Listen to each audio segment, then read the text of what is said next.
going to be talking about social media. So just some information that is important for our caregivers. Next. And this will be presented by Michael Martinez, who is one of our community support workers in our fostering family program. All right, Michael, I'll let you take it. All right, thank you, Robin. I'm Michael Martinez. I'm a community support worker with Southwest Family Guidance Center, and I'm also a kinship navigator with the Fostering Family Program. So just a quick outline, we're going to be talking about some of the most popular social media apps used by youth and young people. We're going to talk about tips on monitoring social media and also the effects of social media, both neurologically and socially. So as we get started with this, we just want you to think about a couple things. What social media apps do you know about or currently use? And what apps do your children use? It seems like anytime I turn around, there's a new social media app or service becoming popular. We're going to talk about some of the most popular ones today. You'll notice that they share a lot of the same features and also a lot of the same vulnerabilities. Some of the common terms you may hear are streaming or going live, and that's to live broadcast videos for others to view. You'll see this commonly with Twitch gaming streams. Facebook has a going live feature to broadcast live video. Some of the names that Instagram goes by is IG, the Gram, Insta. The gamer is a person who plays video games. Some of the applications that they like to use, social media applications, are Twitch and Discord. With those applications, they can share their content, they can live stream, and also communicate with other people that share similar interests. So first, we're going to talk about Facebook. This is one of the most popular social media applications. It seems like after MySpace, this was the one that got really popular, especially with young people. Some of the features that Facebook has is a news feed. A news feed is the first thing you see when you log into Facebook. You'll see, what your friends are saying, what they're talking about, pictures or media that they're sharing. You'll see news articles. You'll see advertisements. This will all be shown on the news feed. A wall is it's a personal space where somebody can share their own pictures or media, their own thoughts, their ideas. They can share links to maybe like concerts or their stores where they may be selling things. It's a very personalized place for somebody's Facebook content. There's also groups in Facebook. Groups can be where groups of people can share like-minded content. You'll see groups with buy, sell, trade. You'll see groups for maybe religious ideas, or there's all kinds of groups out there. There's also some really good ones for people that maybe share a common interest or a challenge. Facebook has a messenger application. This is where people can private message others, or they can even have group messages with folks. This also has its own application, Facebook Messenger, and it can be accessed from inside the Facebook application. Another feature that Facebook has is the marketplace. This is where folks can go to sell things. You can have entire stores where they sell things. This can be both local stores or even stores from all across the country where people can ship their items and their goods, or also meet up locally with people. Some of the vulnerabilities that Facebook has are getting hacked. You'll see this is a common theme with all the applications that we talked about today. And when somebody says that they've gotten hacked, usually that means that their password was compromised. Somebody figured out their password, or maybe they left their phone unlocked and somebody was able to physically get into their social media applications. Another vulnerability is called catfishing. Catfishing is where somebody pretends to be someone or something that they are not. You'll see this where people are trying to commit fraud in one way or another, pretending to be somebody or something that they're not. There's many different sorts of scams on Facebook. You'll see somewhere somebody says, go to this link and win all this money. That can be dangerous because that link could lead to a virus, or it could lead to a page where somebody's asking for personal information to use in various means. You'll see your fair share of misinformation on Facebook. Not everything you say on Facebook is true necessarily. So make sure to do your own research. We touched on this shortly, but malware or viruses, always be sure if you're clicking on a link in Facebook, you know where it's going to take you. Sometimes it could direct you to a website that can install viruses and malware on your computer.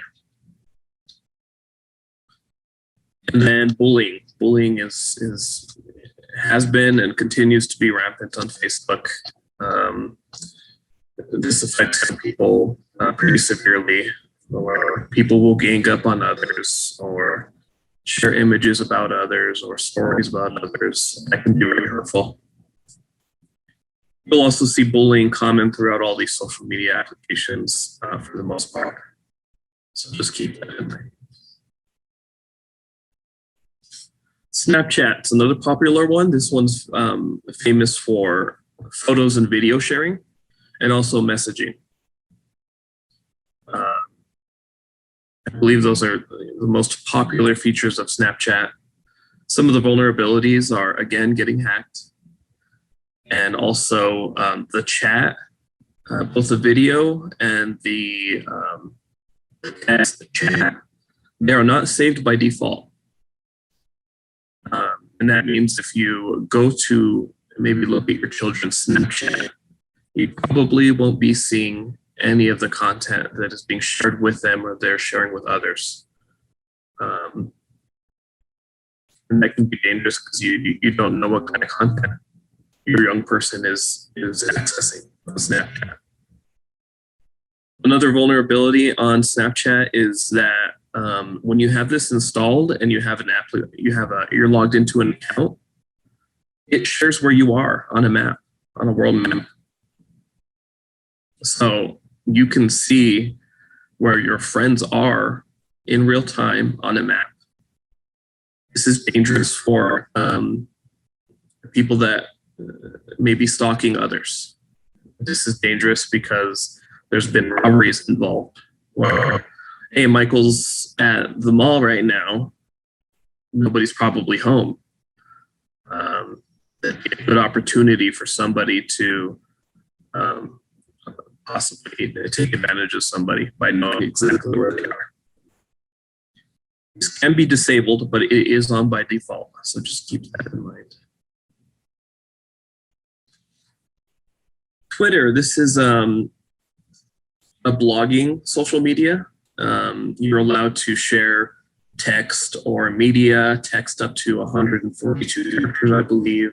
So it's real short, sort of journaling and sharing ideas and events with others. You can share videos, you can share pictures. Some of the vulnerabilities, again, are getting hacked, bullying, a lot of misinformation on Twitter, fraud, and it can also be a very toxic environment. A lot of putting down other people, and I've seen a lot of negativity on this application. You know, it's not everywhere. It seems to be most popular on Twitter, just a lot of negativity, which is unfortunate. TikTok, this is mostly about video sharing. There's also messaging integrated into the application. Some of the vulnerabilities are extended app permissions. What this means is when you go to install TikTok, you should always get a box that tells you, hey, this app wants access to these features on your phone. This could include the GPS on your phone, telling where you are in the world. This could include access to the contents, the contacts on your phone. You know, the names and phone numbers on your phone. This could also include access to the files on your phone, the you know, pretty much access to anything that may be going on through that phone. Another vulnerability is that this application came from China, and there is a lot of speculation that is ran by the Chinese government. The concern is that this application is spying on Americans for either, you know, economic advantage or other nefarious means. There was a point in time where the Trump administration was saying that they were going to ban the use of this application. And the Biden administration right now is actually looking into it as well. Just because of the extent of what this application wants to be able to see you and your phone usage. Instagram, this is a picture and video sharing. There's also messaging integrated into it. Some vulnerabilities are, again, getting hacked. Unattainable beauty standards. You may have heard about celebrities photoshopping their pictures on Instagram, making them look extremely skinny, or making their bodies look different in ways that are very unattainable. And this can make young people feel like they need to look that way. It's very dangerous. There's also adult content on Instagram. They try to moderate it, but there's still a lot of adult content floating around Instagram. So just be wary of that. Discord, this is a voice and text application. You can also stream your screen or video gaming. This is popular with gamers. There are also chat features and group chat features in Discord. Some of the vulnerabilities are getting hacked, bullying, viruses, and this is viruses that can be both embedded into Discord through some sort of media, like a picture or video that has nefarious code in it, or also by linking, putting a text link to an external website that has maybe nefarious means. The content in Discord is largely unmoderated, meaning that nobody from Discord is really monitoring what kind of content is being posted or written in Discord. This can include, like I'd mentioned, the viruses, adult content. It's also been linked to human trafficking, unfortunately. I was just reading about a story recently in the news where this human trafficking ring was using Discord to prey on young people. So definitely if your child uses Discord, pay attention to what they're using it for, and if anybody's trying to speak to them directly or anything like that. Twitch, this is a video streaming platform popular with gamers. This is largely used to share your video gaming and talk with other people. Some of the vulnerabilities are, again, getting hacked. There's also adult content on this website. It is against their terms of use, but there's been loopholes where some people are able to get around using adult content. It can also be a very toxic environment. If you ever look at a very popular streamer's chat room, you'll see a lot of very negative talk, a lot of very inappropriate speech. It can be very, very toxic, unfortunately. Reddit, this is a social news platform. There's discussion forums, and the content is rated by users. This means that the content that users see first is rated by other users. It's almost like a voted by other users. Some of the vulnerabilities that Reddit has are it's largely unmoderated, meaning that the content that you can see on Reddit isn't really monitored by Reddit itself. You'll see a lot of adult content on there, a lot of misinformation, rampant bullying, and other negative or inappropriate content. YouTube, this is a video sharing platform that I'm sure everybody's familiar with. Some of the vulnerabilities are a lot of misinformation on there and other inappropriate content. There's unfortunately, they can't pay attention to every video that's uploaded and what is in it. So videos will be posted and it'll survive until if it's something that's inappropriate or adult, it'll stay on the platform until it's reported. Omegle, this is where you can video chat with strangers. Some of the vulnerabilities that Omegle has is it pairs you with a complete stranger over video. So you can see some very inappropriate things that other people are doing, other people are saying. There was another application a few years ago that went by the name Chat Roulette. And this is sort of the same exact usage. So just be very, very careful about letting your young people, your children use Omegle, because it can be very inappropriate. It is also unmoderated, meaning that the staff at Omegle aren't watching what is going on in live time. Messaging apps. So we talked briefly about some of the applications or some of the social media applications having chat. Almost all of them do. Some of the vulnerabilities are hacking, again, the catfishing, pretending to be someone or something that you're not. There's inappropriate content.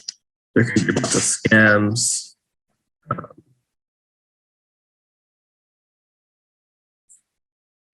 Chat messaging can connect to the Wi-Fi, so it'll still work even without a cell phone data plug. So please keep that in mind. Parental monitoring. So there's different ways and tools to monitor your children's social media activity. We're going to talk about that and the different ways that monitoring can be useful or appropriate for your family. Remember, as a caregiver, you have the authority to monitor, remove, and or restrict your child's devices and or access to these devices.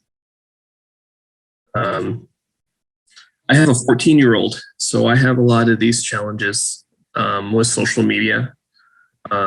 They've come up time and time again, and it's something that my wife and I have to be very conscientious of. Your community support worker can help you go through this process of setting up restrictions.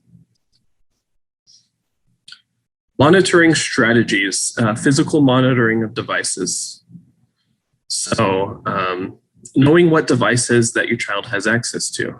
This can include a phone, this can include a tablet, a computer, anything that has internet access and can have apps. Even your child's Chrome devices that are sent home from school. If they didn't put restrictions on application downloads, even those Chromebooks or laptops that they sent from school can have access to some of these applications. Some of the restrictions can be phone-based restrictions, app-based restrictions, Wi-Fi access, and internet provider access. We'll go more in depth in each of these here briefly. Physical monitoring. Physically review messages and or notifications through the different social media apps.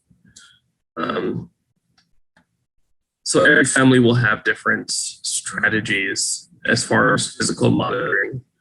My wife and I, we know the code to my child's phone, and we know the passwords to the social media applications that he's allowed to use.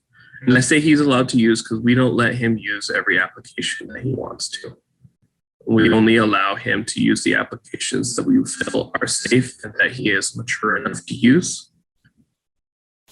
The pros of physical monitoring is it's very direct in the moment and it requires minimal technical skills. So at any time, I could be like, hey, let me look at your phone. And I will just briefly go through the messages and the activity of what's going on that phone. The cons are it can be difficult to manage, and it obviously requires the compliance of the child. So they have to be, on board with it. And they may not always like it, but maybe come to some sort of agreement. You can use these applications if I can look at your phone. You can have this phone as long as I can look at your phone. And setting expectations. We let our child know that we don't want him talking to strangers. And we don't want him looking at certain sorts of content. And there's a trust there. And as long as that trust isn't broken, we will continue to allow him to use the phone and the social media applications that he wants to. There's phone-based restrictions. The caregiver can have the password for the phone to monitor and set restrictions for online activity. Some of the examples can be restricting the minutes the youth has access to on the phone, banning specific sites, or even receiving notifications if the youth is trying to access restricted sites. And we will go more in-depthly into each of those examples here briefly. Some of the pros of phone-based monitoring are it requires less maintenance.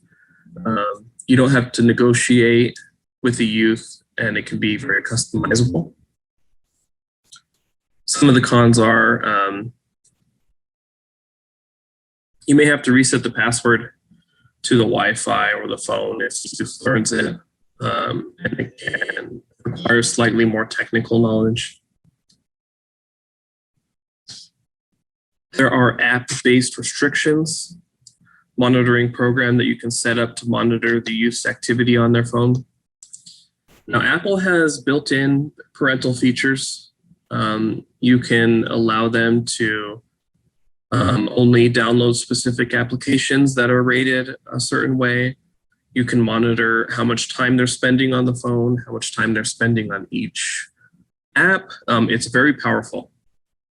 And there's plenty of resources on YouTube as to how to set these up. It can be accessed from a computer or loaded directly onto the phone. There's also third-party monitoring programs. Just a few are NetNanny, Custodio, Norton Family, or Family Time. These can be, again, they can be installed directly on the phone, and you can monitor what's going on from a computer or another phone as a administrator of the application.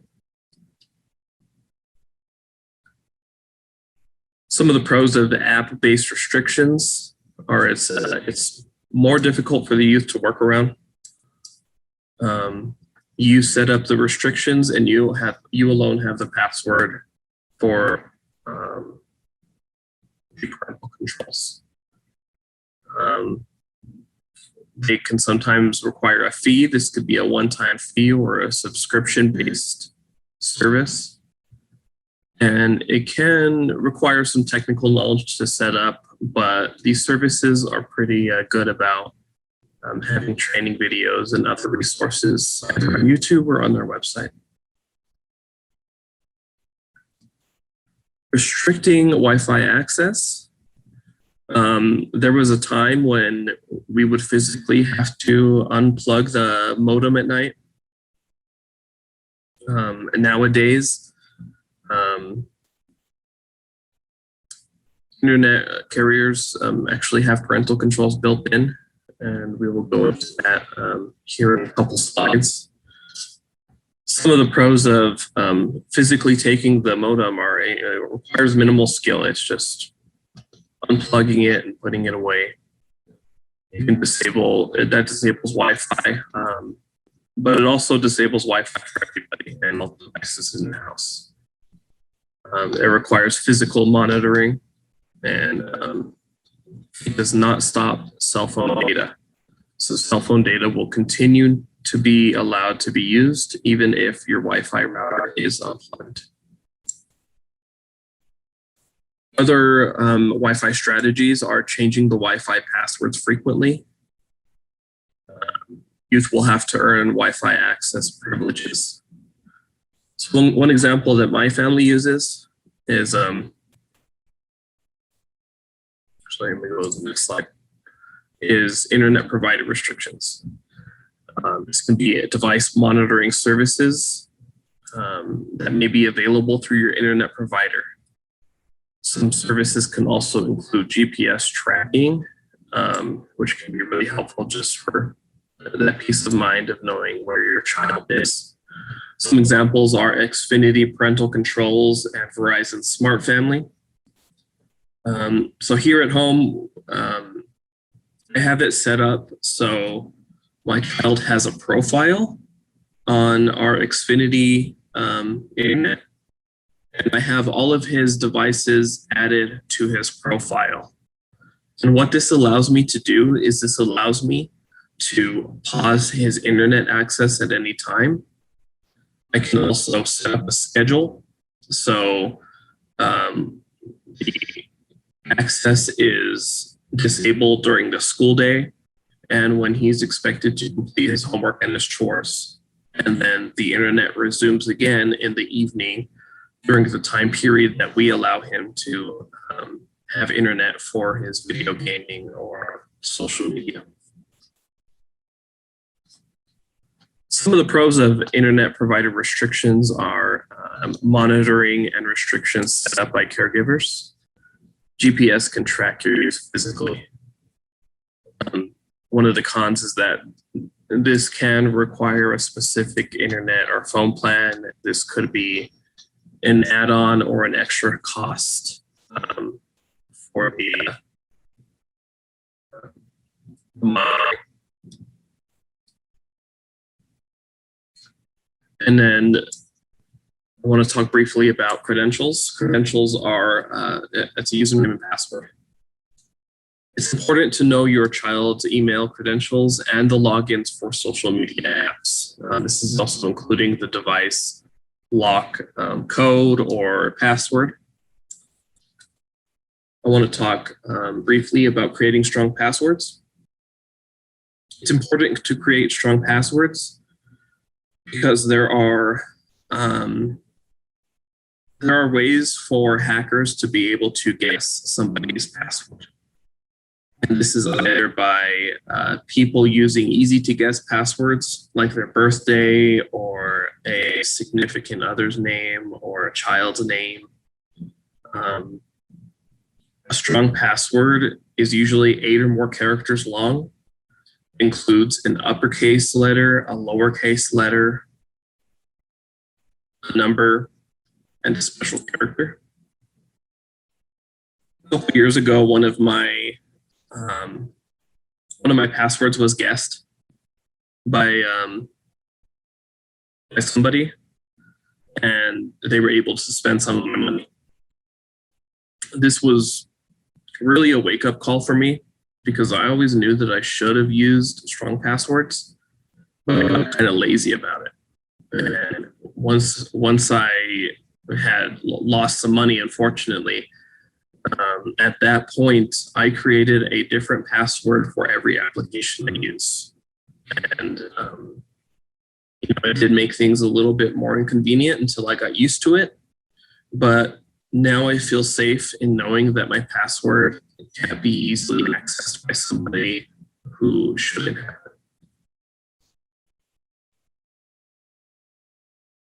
All right, and now I'm going to hand it off to Robin. We're going to talk about some of the detrimental effects of social media. Thank you so much, Michael. What great information. I just appreciate you going through all of this with us, giving us these great tips. And also, sharing how you as a parent are, managing and monitoring all of the devices and applications for your child or children. So I'm actually going to talk about some detrimental effects that we've seen through social media. There's a group called We Are Social, and they did just a survey looking at how much time users were spending on social media for 2020. So they found that the average user spends 2 hours and 22 minutes on social media. They also talked to people about when you're on your mobile device, how much time are you spending using social media? And they found when on their mobile phones, 50% of the time, people were accessing social media apps. So super high use for us. Looking at neurological effects, 91% of 16 to 24-year-olds use the internet for social networking. Social media use is linked with an increased rates of anxiety, depression, and poor sleep. Social media has been described as more addictive than alcohol and cigarettes. So what are the neurological effects? We're seeing through this research now that we've had all these social media apps in play for a while that people are experiencing memory deficits. Heavy users were found to perform worse on cognitive tests. And also it changes the reward centers in our brain. The dopamine release that is released when somebody is using social media is similar to drug use and gambling behavior. So, if you think about gambling, for example, you're at a casino, you're at a slot machine, you're feeding in money, and your brain is getting stimulated by, putting in the money, pressing the button, you see the lights, flash. And so this dopamine chemical is released.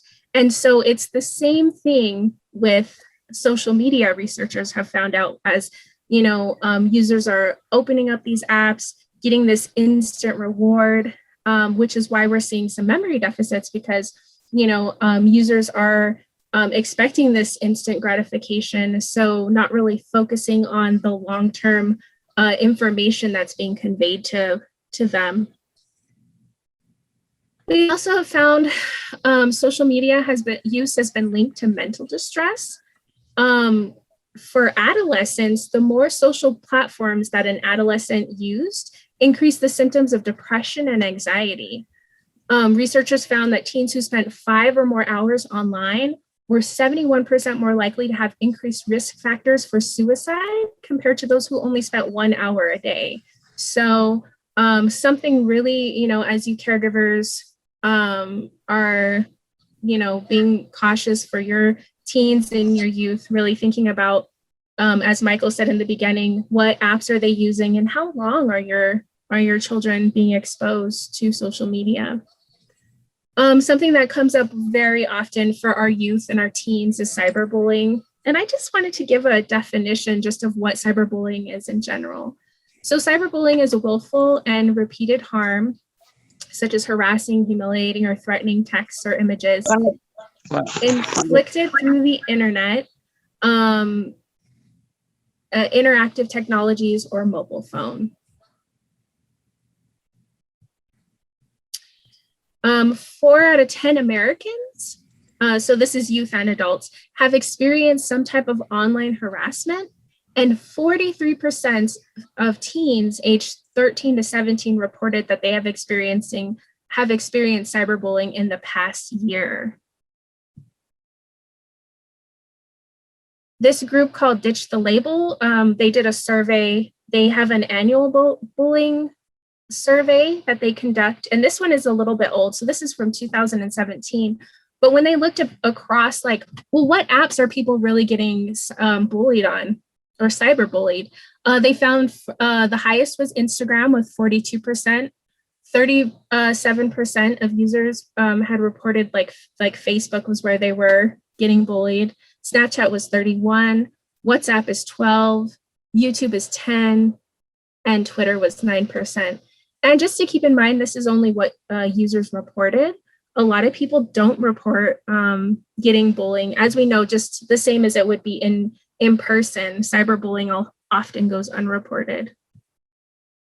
So something that's super concerning for our parents is online predators. You have your youth, your adolescent, using social media apps to connect with their friends, to be part of this online community, but there are also predators online. So I just wanted to go over some information about what online predators do. So they prey on the teen's desire, or it could be youth's as well, desire for romance, adventure, and sexual information.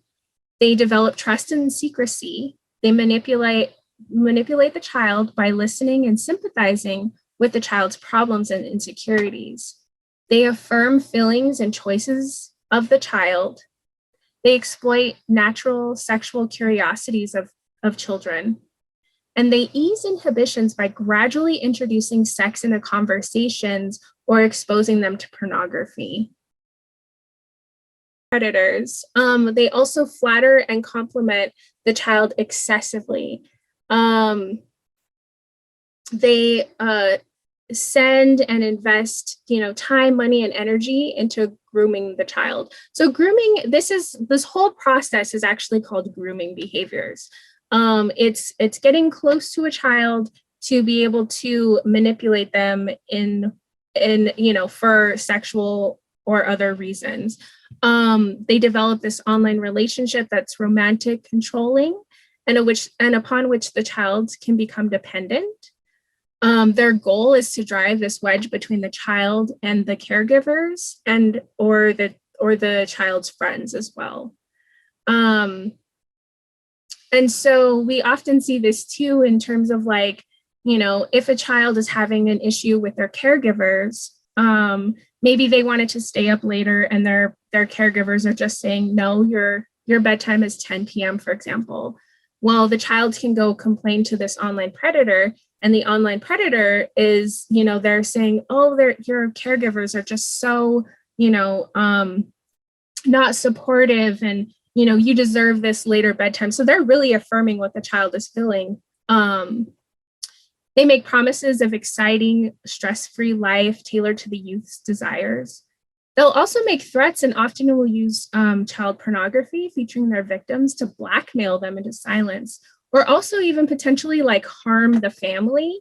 So these children are kind of stuck in this like, you know, not relationship, but, you know, exchange where they've been talking to this person and they're trying to break away, but this person is continuing to blackmail them. So super scary for our youth. Just a few tips for caregivers.